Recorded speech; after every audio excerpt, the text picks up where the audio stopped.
nothing is like yesterday anymore. All we wanted to do was watch a musical where good triumphs over evil.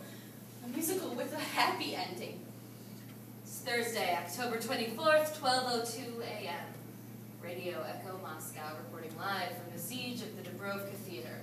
Negotiations have been underway since just before midnight. Mosvar shouts down the phone that he will only talk to politicians. Instead of army hostage takers are demanding proper negotiators. Saeed steps onto the stage and asks, "Who here is a Muslim?" A few people cautiously raise their hands. "And which of you are foreigners?" About 70 people put their hands up. Temperature tonight will be around freezing. "All Muslims can stand up and come to the front." A Georgian and some children. There's a light southwesterly wind. Altogether, 30 hostages are released. Our reporters will bring you the latest live from the scene. If you have any questions or information, please give us a call. Saeed writes down the names of all the foreigners. Call Radio Echo Moscow 095-202-9229. Oleg and I are both thinking the same thing. How are we going to get Maya out of here? The FSB takes the 30 hostages across the street to a gym where relatives are waiting. Then they take every one of them away for questioning. Yesterday, this was all just TV.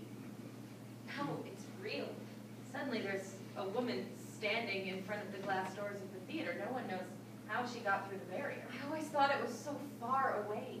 It had nothing to do with me. It's politicians who decide all these things. The FSB and the army shout at her to come back, but she doesn't react. I grab my bag and go up against the barrier. And we always think that here in Moscow we're safe. The woman seems disoriented and unsteady on her feet. This is the capital city. We've got to be safe in our own capital city. Putin has always said he's going to make the capital safe. She opens one of the glass doors, walks into the foyer, and disappears from view. Mosvar and Saeed discuss whether or not to release the foreigners. After all, our war has nothing to do with them. Suddenly, there's a woman standing in the theater. She sways a bit. Nobody knows where she's come from. We're completely stunned. She's mid-20s, maybe. She climbs up on stage towards Mosvar. "What are you doing here?" she shouts to us. "Can't you see? He's a clown." She points to Mosvar. My phone vibrates in the pocket of my coat. "They're all clowns. Why don't you just go home?" She reminds me of a friend from school. Mom's mobile number, that's strange. Mosvar is completely confused. Nobody expected that we'd suddenly have a visitor. Every one of us thinks, yes, she's right. Why don't we just go home? None of us dares answer.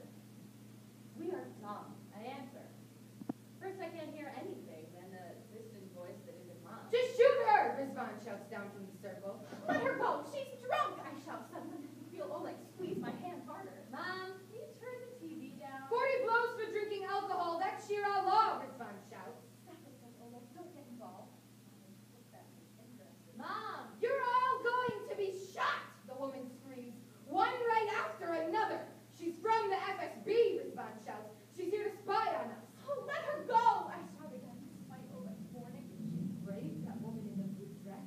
What is she defending her for? Suddenly I can hear a voice sobbing quietly.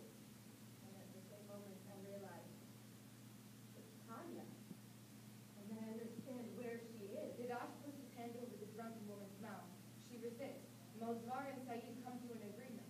Please don't suddenly. I can see a little girl passed out on the phone. 7, maybe? I'm not allowed to make phone calls. Tanya, you've got to be brave now. It won't last much longer. Is Remedy with you? Yes. Good. I'm really close by. Do you hear me? I'm here. I'm in the ambulance right outside, right in front of the main entrance. I'm trying to get you out of there. I would do everything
They dash over to him and tells all the hostages to just stay in your seats and keep quiet. We have to go and get her. She's still alive. She moved. I always thought it was such a long way away. Then find someone who can make that decision, and fast. Chechnya is 2,000 kilometers away. Peter comes and joins me. About time.